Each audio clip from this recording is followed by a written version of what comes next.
I'm Audrey, and I came into this world mere minutes after my twin sister Ashley. Those few minutes might as well have been years, given how differently our lives would unfold. Our parents, Linda and Robert Matthews, lived in a suburban house in Connecticut. Mom worked as a real estate agent, always dressed to impress, with her perfectly manicured nails and designer suits. Dad ran his own small accounting firm, spending most of his days buried in spreadsheets and tax forms. They seemed like your typical middle-class family, except for one thing, their obvious favoritism toward Ashley. I first noticed it when we were around 5. It was subtle at first, the kind of thing you might miss if you weren't living it every day. While other parents of twins dressed their children identically, celebrating their matching status, our parents made sure Ashley stood out. They'd take us shopping, and Ashley would get the new Nike sneakers while I got the clearance rack specials. She got the authentic Barbie dolls, I got the knockoffs from the dollar store. Even our birthday celebrations felt uneven. Ashley's portion of our shared cake always seemed bigger, her pile of presents always taller. These little moments piled up like stones in my pocket, weighing me down day after day. When Ashley got her ears pierced at 6, I wasn't even asked if I wanted mine done too. When she started taking ballet lessons, I was told we couldn't afford 2 sets of lessons. Somehow, though, there was always money for Ashley's growing list of activities: gymnastics, piano, art classes. Our early childhood photos tell the story better than I ever could. In every family picture, Ashley's front and center, usually in some frilly dress from an expensive children's boutique. I'm always somewhere in the background, wearing whatever was on clearance at Target, looking like an afterthought in my own family portraits. Maybe they just don't see it, I remember telling myself at night, staring at the glow-in-the-dark stars on our shared bedroom ceiling. Ashley had twice as many stars on her side of the room. Even the universe above our beds played favorites. The worst part wasn't the material differences. Kids can survive without designer clothes and fancy toys. It was the way they looked at her versus how they looked at me. When Ashley spoke, they leaned in, hanging on every word. When I spoke, their eyes would drift, their attention already moving on to something else, someone else. Always to Ashley. As we approached school age, I held on to hope that things would change. Maybe once we were in school, once teachers and other adults were involved, our parents would see us both equally. Maybe they'd realize that having twins wasn't a burden but a blessing. Maybe they'd finally see me. I remember standing in front of our house that first morning, Ashley and I in our new uniforms, Mom taking pictures. For once, we looked identical, same plaid skirt, same white blouse, same navy cardigan. I thought maybe this was the beginning of change. "Girls, smile," Mom called out, but her eyes were fixed on Ashley. "Ashley, honey, tilt your head a little to the right. Perfect."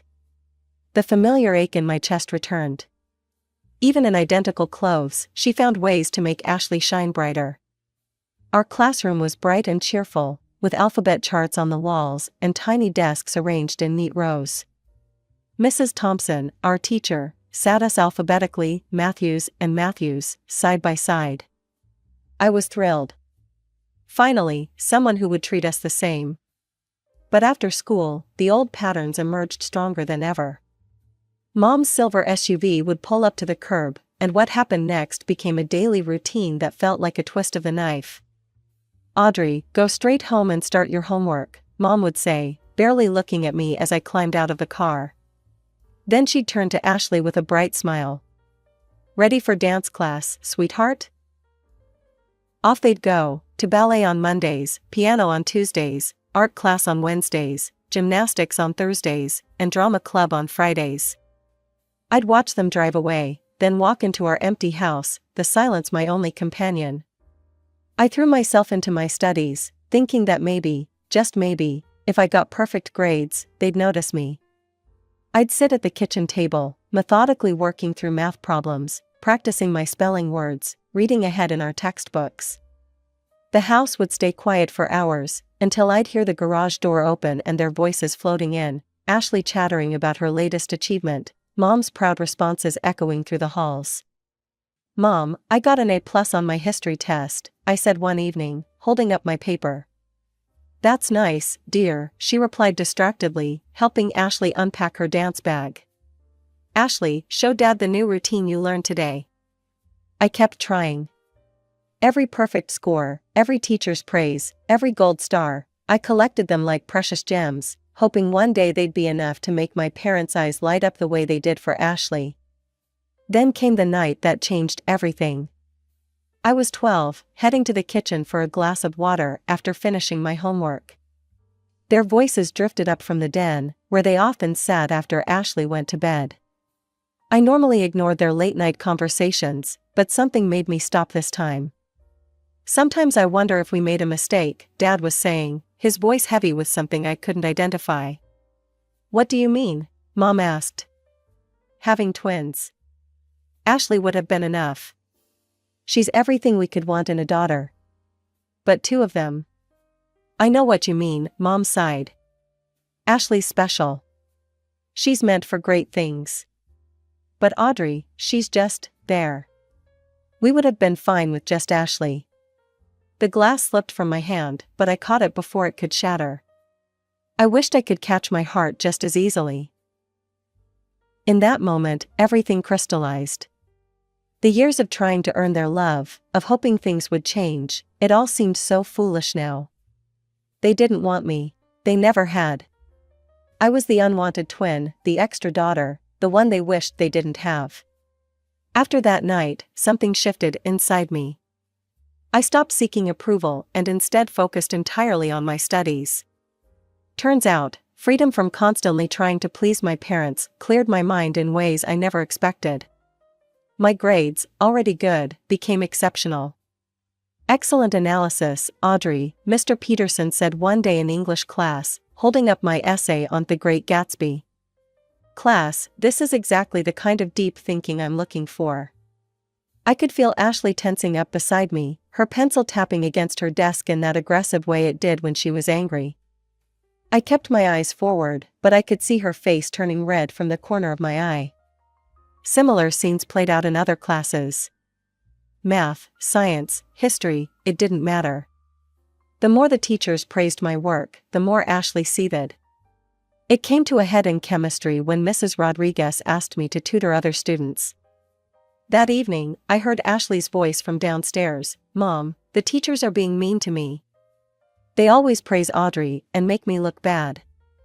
They're doing it on purpose." The next day, Mom stormed into school, designer handbag swinging, heels clicking against the linoleum floors.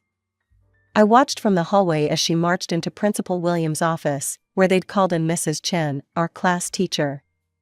"I want to know why your teachers are discriminating against my daughter," Mom demanded. Mrs. Chen, bless her, stayed calm and professional.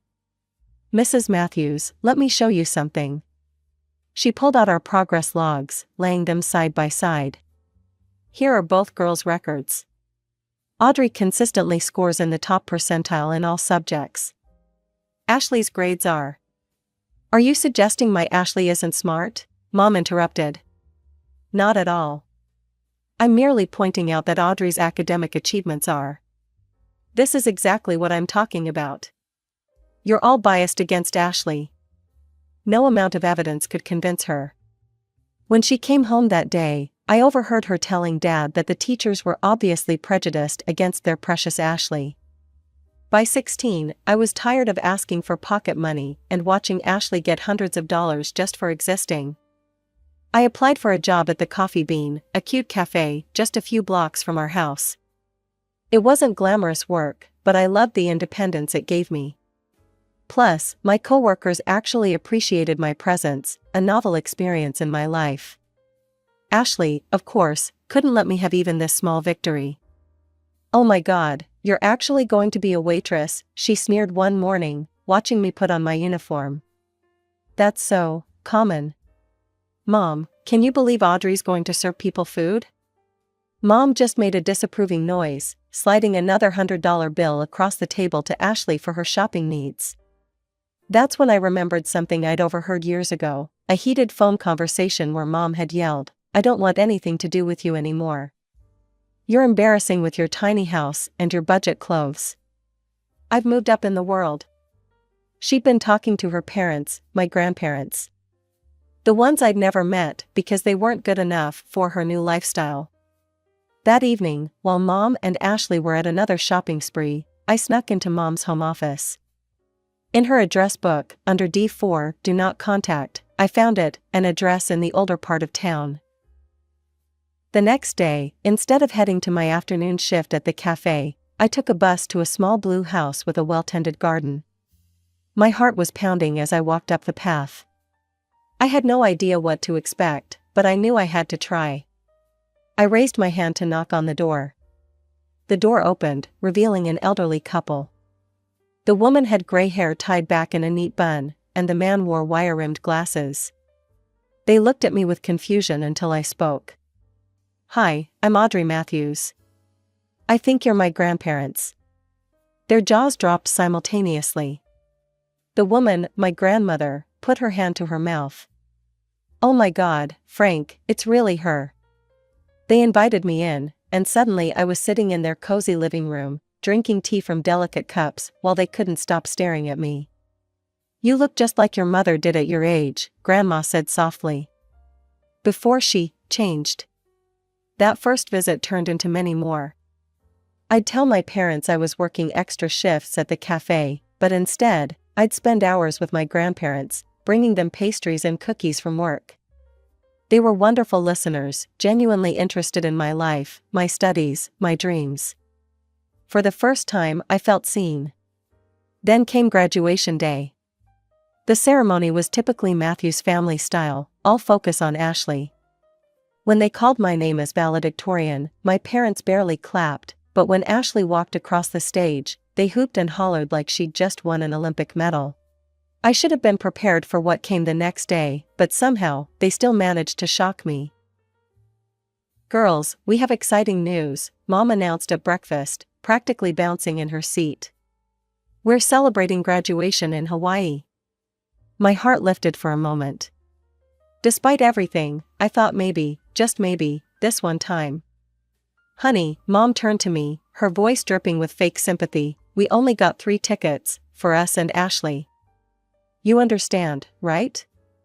Someone needs to watch the house, and you have your job at the cafe." Ashley didn't even try to hide her smirk as she stirred her orange juice. "Don't worry, sis. I'll send you lots of pictures of me living my best life on the beach." The next morning, I watched from our front door as they loaded their expensive luggage into the taxi.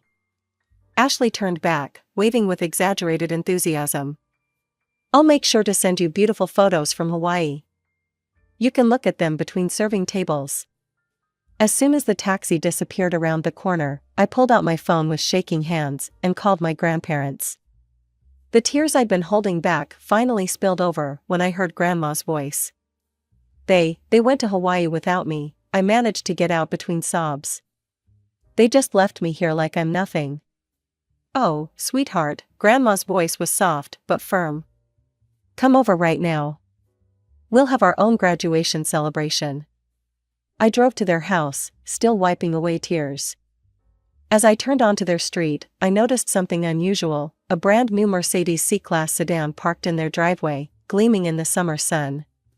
It looked completely out of place next to their modest home.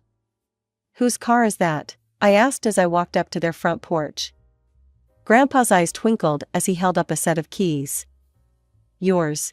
Happy graduation, Audrey." I stood there, mouth open, sure I'd misheard him. "What? But how?" I thought. "Sit down, dear," Grandma patted the porch swing. "We have something to tell you." They explained how, after Mom cut ties with them, they'd invested their modest savings in several tech startups. Those investments had paid off spectacularly, but they'd chosen to keep living simply in their familiar home. "Your mother left us because she thought we were too poor, too beneath her," Grandpa said, shaking his head. "The irony is, we're probably wealthier than she is now. We just don't feel the need to show it off. We've been waiting for the right moment to help you," Grandma added. And this seemed perfect. I hugged them both, overwhelmed by their generosity and love. They ushered me inside, where they'd prepared a beautiful graduation lunch. The table was set with their best china, and a congratulations graduate banner hung across the dining room. Over homemade lasagna and garlic bread, they asked about my college plans.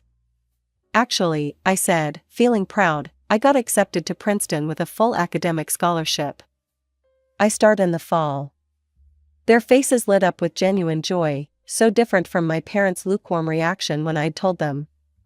That's wonderful, Grandma exclaimed. But what about housing?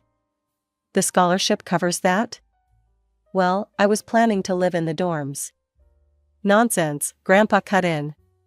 We'll get you a nice apartment near campus. Something safe and comfortable where you can focus on your studies. Just then, my phone buzzed. It was Ashley, sending a photo of herself lounging on a Hawaiian beach, captioned, "Wish you were here, not." I looked at the message, then at my grandparents' loving faces, then at the keys to my new car sitting next to my plate. For the first time in my life, I didn't feel like the lesser twin. 2 weeks crawled by. I spent my days working at the cafe, visiting my grandparents, and preparing for college.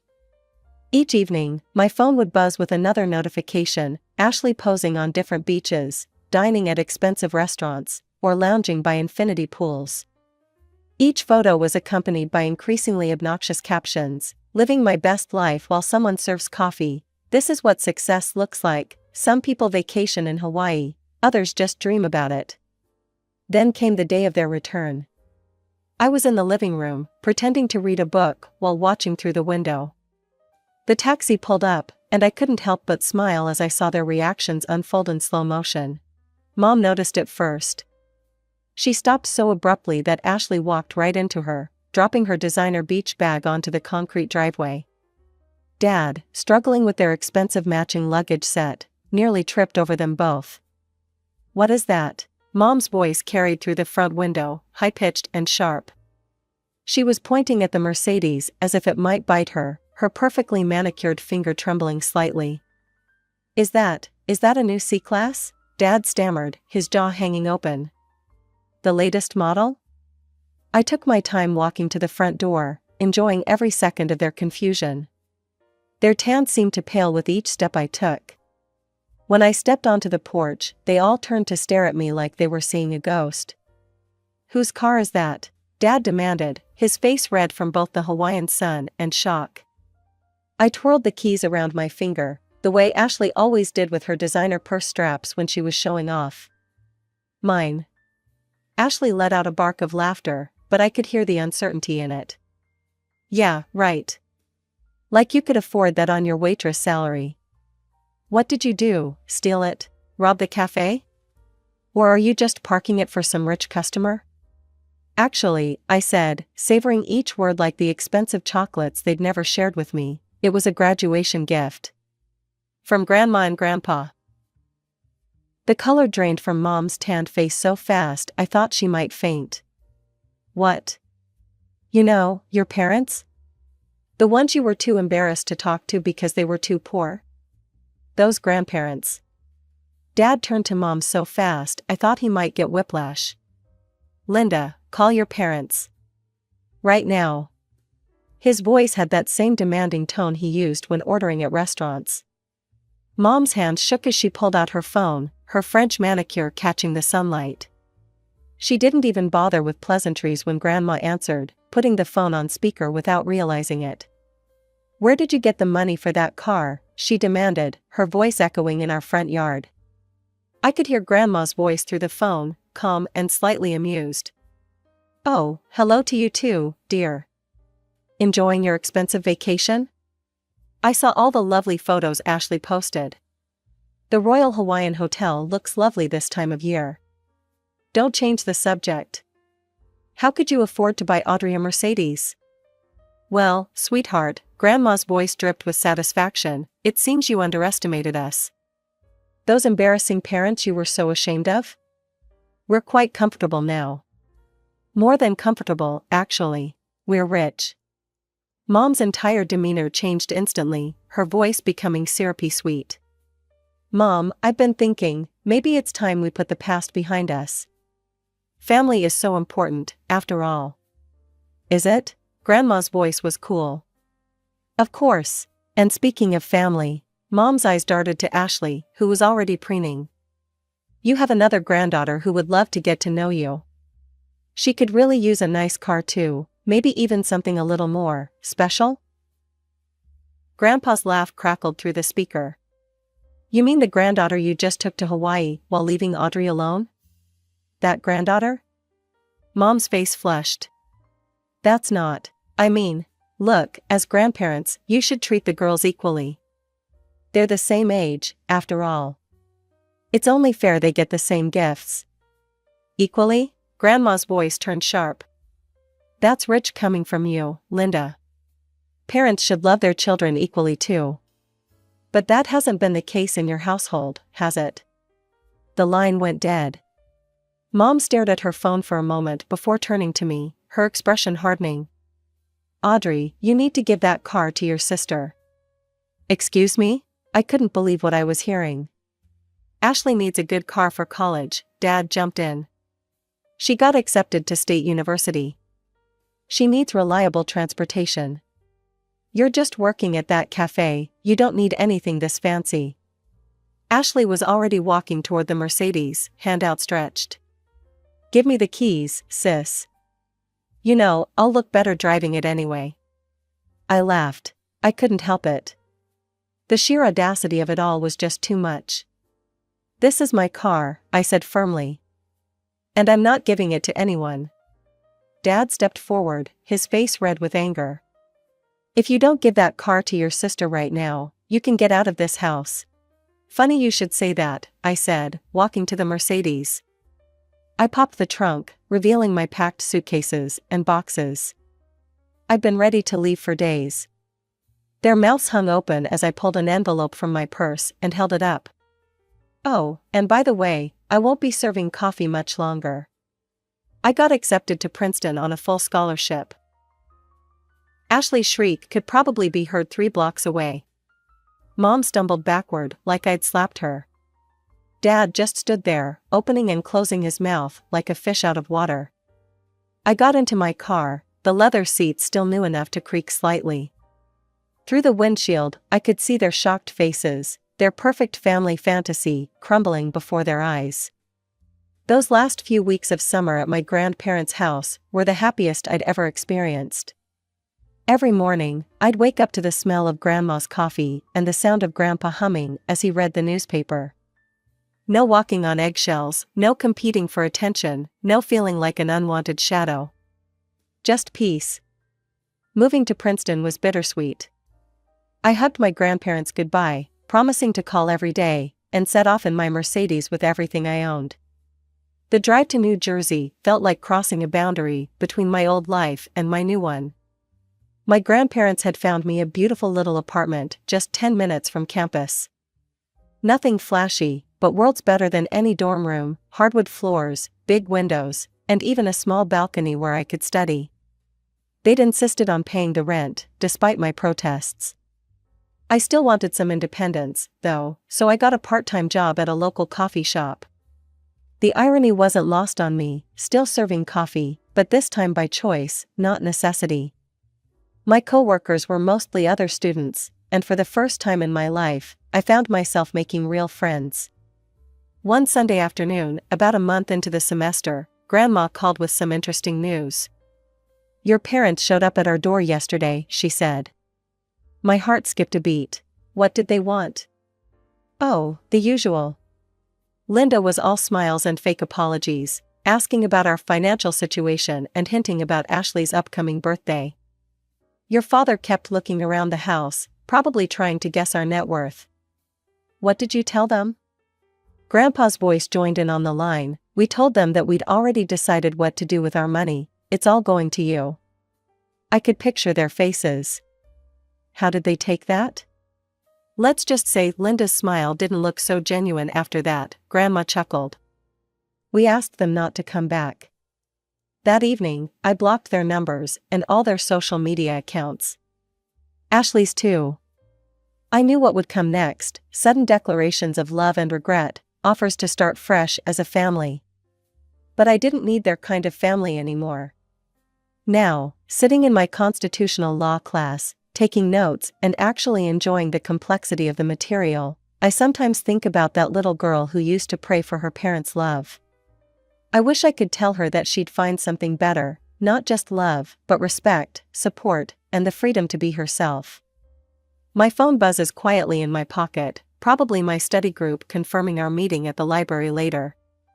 Or maybe it's Jake, that cute guy from my psychology class who keeps asking to get coffee, not at my cafe, thankfully. It's such a normal life. No drama, no constant comparisons, no feeling like I'm not enough. Just me, my studies, my friends, and my future stretching out ahead of me, full of possibilities.